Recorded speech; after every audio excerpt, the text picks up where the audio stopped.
প্রতিদিনের আলুর তরকারিতে একটু যদি মশলার হেরফের করে আর রান্নার পদ্ধতিটা একটু চেঞ্জ করে করা যায় তাহলে কিন্তু ভীষণই টেস্টি হয়। নমস্কার বন্ধুরা, তিয়াসাস রেসিপিতে সকলকে স্বাগত জানাই। প্রতিদিনের মতো আজও আমি চলে এলাম আরও একটা নতুন রেসিপি নিয়ে। আশা করি আপনাদের ভালো লাগবে। আলুরের রেসিপিটা তৈরি করার জন্য এখানে আমি বেশ কয়েকটা আলু আগে থেকে খোসা ছাড়িয়ে জলের মধ্যে ডুবিয়ে দিয়েছি, যাতে করে আলুগুলো লাল হয়ে না যায়। এবার আমি এই আলুগুলোকে একটু কেটে ছোট ছোট করে নিচ্ছি। আলুগুলোকে একটু সেদ্ধ করে নেব, তাই যাতে আলুগুলো একটু তাড়াতাড়ি সেদ্ধ হয় সেই জন্য এইভাবে একটু কেটে দিচ্ছি। তবে আপনারা আলুগুলোকে গোটা গোটাও সেদ্ধ করে নিতে পারেন, তারপর কেটে বা ভেঙে নিতে পারেন। তো দেখুন, সব আলুগুলোকে আমি কেটে নিয়েছি। তারপর এই আলুগুলোকে আরও একবার পরিষ্কার জল দিয়ে ধুয়ে একটা প্রেসার কুকারের মধ্যে ভরে নিচ্ছি। এবার এর মধ্যে পরিমাণ মতো জল দিয়ে দিচ্ছি আর একটু নুন দিয়ে দিচ্ছি, যাতে আলুটা তাড়াতাড়ি সেদ্ধ হয় আর আলুর মধ্যে নুনটা ভালোভাবে ঢুকে যায়। এবার একটা প্রেসার কুকারে ঢাকনা লাগিয়ে 2 থেকে 3টে হুইসেল দিয়ে নেব। তো প্রেসার কুকারে আমি 2-3টে মতো হুইসেল দিয়ে নিয়েছি। আর দেখুন, আলু ভালোভাবে সেদ্ধ হয়ে গেছে। তারপরে এই সেদ্ধ আলুটাকে একটা বড় বাটির মধ্যে ঢেলে নিয়েছি। এবার এই আলুটাকে একটা হাতার সাহায্যে এইভাবে হালকা একটু ভেঙে নিচ্ছি। একদম গোটা আলু দিয়ে করবো না। আর এইভাবে তৈরি করলে রেসিপিটা খেতে খুবই ভালো হবে। আর 2টো রুটির জায়গায় 4টে রুটি খাবেন। তো দেখুন, 2-1টা আলুকে আমি ভেঙে নিয়েছি। তবে আপনারা আলুটা না ভেঙেও এরকম গোটা গোটা দিয়েও রেসিপিটা তৈরি করে নিতে পারেন। এবার একটা ভাজা মশলা তৈরি করে নেব। তার জন্য আমি নিয়েছি 1 টুকরো এলাচ, 1 টুকরো দারচিনি, বেশ কয়েকটা নিয়েছি গোলমরিচ, আর একটা তেজপাতাকে এইভাবে টুকরো টুকরো করে নিয়েছি যাতে ভাজতে সুবিধা হয়। একটা শুকনো লঙ্কা নিয়েছি আর বড় দেখে লঙ্কা নিয়েছি। যদি ছোট দেখে লঙ্কা নেন তাহলে 2 টুকরো নেবেন। আর হাফ চামচ নিয়েছি গোটা ধনে আর হাফ চামচ গোটা জিরে। এখন গ্যাস অন করে একটা কড়াই গরম করে নিয়েছি। তারপর প্রথমেই এর মধ্যে শুকনো লঙ্কাটা দিয়ে দিচ্ছি আর দিয়ে দিচ্ছি তেজপাতা কুচোটা, কারণ এগুলো একটু ভাজতে বেশি সময় লাগে, তাই এগুলোকে আগে দিয়ে দিয়েছি। তারপর হালকা একটু ভেজে নিয়ে অন্য বাকি মশলাগুলো এর মধ্যে দিয়ে দিচ্ছি। এবার সব মশলাগুলো দেওয়ার পর একসঙ্গে নেড়েচেড়ে হালকা একটু ভেজে নেব। এভাবে নাড়াচাড়া করতে করতে মশলা থেকে যখন একটা ধোঁয়া ছাড়তে শুরু করবে আর এরকম চটপট করতে শুরু করবে, ঠিক সেই পর্যায়ে গ্যাসের ফ্লেমটাকে বন্ধ করে এই মশলাটাকে একটা পাত্রের সঙ্গে সঙ্গে ঢেলে নিতে হবে, তা না হলে মশলাটা আবার পুড়ে যাবে। তো এবার এটাকে হালকা একটু ঠান্ডা করে তারপর গুঁড়ো করে নেব। এখন রান্নাটা করে নেব, তার জন্য ওই কড়াইটায় আবারও গরম করে নিয়েছি।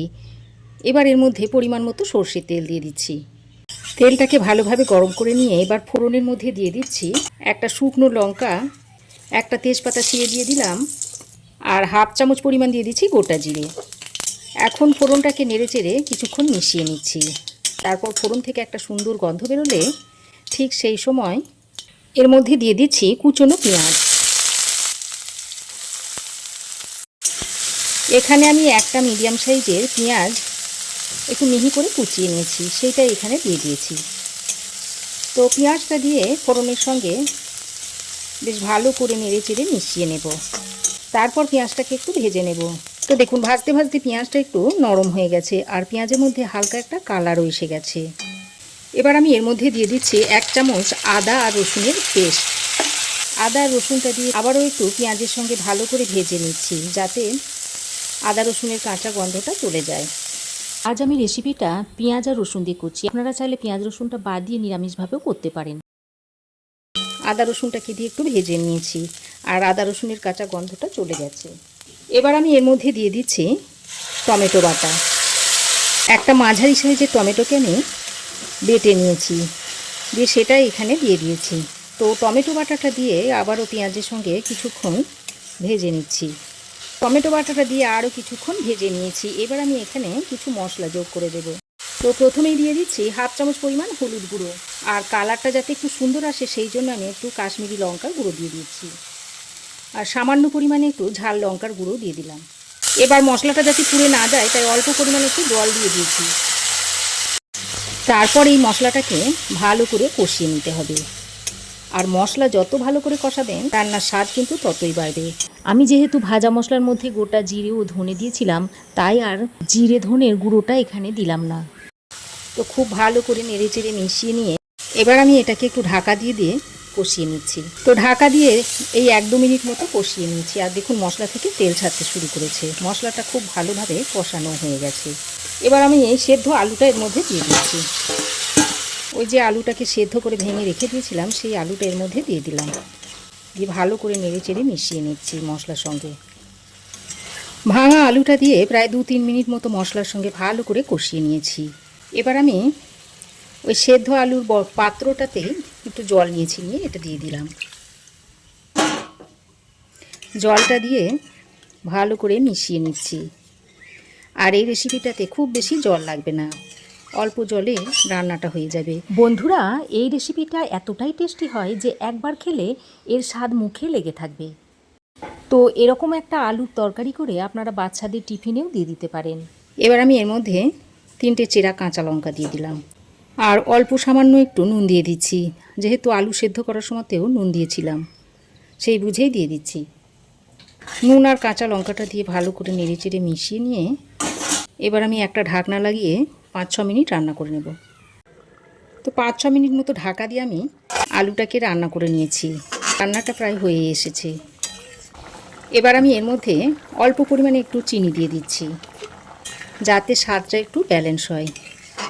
আর এখানে আমি একটু কসুরি মেথি ড্রাই রোস্ট করে নিয়েছি, সেটা এর মধ্যে দিয়ে দিচ্ছি। আর এই কসুরি মেথিটা দেওয়ার কারণে এর স্বাদটা এত ভালো হবে যে এর গন্ধেতেই আপনারা এক থালা ভাত নিমেষেই খেয়ে ফেলবেন। এটা আমি গ্যারান্টি দিয়ে বলতে পারি। তো কসুরি মেথিটা দিয়ে আবারও সব কিছু একসঙ্গে ভালো করে মিশিয়ে নিচ্ছি। তারপর আবারও ঢাকা দিয়ে এই 1-2 মিনিট মতো রান্না করে নেব। তো ঢাকা দিয়ে আমি আরও 2 মিনিট রান্না করে নিয়েছি। এবার আমি এই যে ভাজা মশলাটা গুঁড়ো করে রেখে দিয়েছিলাম, তার মধ্যে থেকে অল্প পরিমাণে একটু নিয়ে এইভাবে দিয়ে দিচ্ছি। তারপর আলুর সঙ্গে ভালো করে নেড়েচেড়ে মিশিয়ে নিচ্ছি। তো নেড়েচেড়ে মিশিয়ে নিয়ে গ্যাসের ফ্লেম বন্ধ করে ঢাকা দিয়ে কিছুক্ষণ স্ট্যান্ডিং টাইমে রেখে দিচ্ছি। তারপর আপনাদের সার্ভ করে দেখাচ্ছি। তো দেখুন বন্ধুরা, রেসিপিটা এখন পরিবেশন করার জন্য একদম রেডি হয়ে গেছে। আর দেখতে দেখুন কতটা লোভনীয় হয়েছে। আপনারা একবার হলেও রেসিপিটা তৈরি করে দেখতে পারেন। আশা করছি ভালো লাগবে। আর রেসিপিটা কেমন লাগলো অবশ্যই একটা কমেন্ট করে জানাবেন। আপনাদের একটা মিষ্টি কমেন্ট আমার পরবর্তী নতুন নতুন ভিডিও বানাতে উৎসাহ যোগায়। চ্যানেলে যদি নতুন হয়ে থাকেন তো প্লিজ চ্যানেলটাকে সাবস্ক্রাইব করার অনুরোধ রইল। আর নিচে দেখবেন একটা হাইপ অপশান রয়েছে, সেটাকেও একটু প্রেস করে দেবেন। আজ তাহলে আসি, আবার দেখা হবে নতুন কোনো রেসিপি নিয়ে নেক্সট এপিসোডে। সে পর্যন্ত ভালো থাকবেন, সুস্থ থাকবেন। ধন্যবাদ।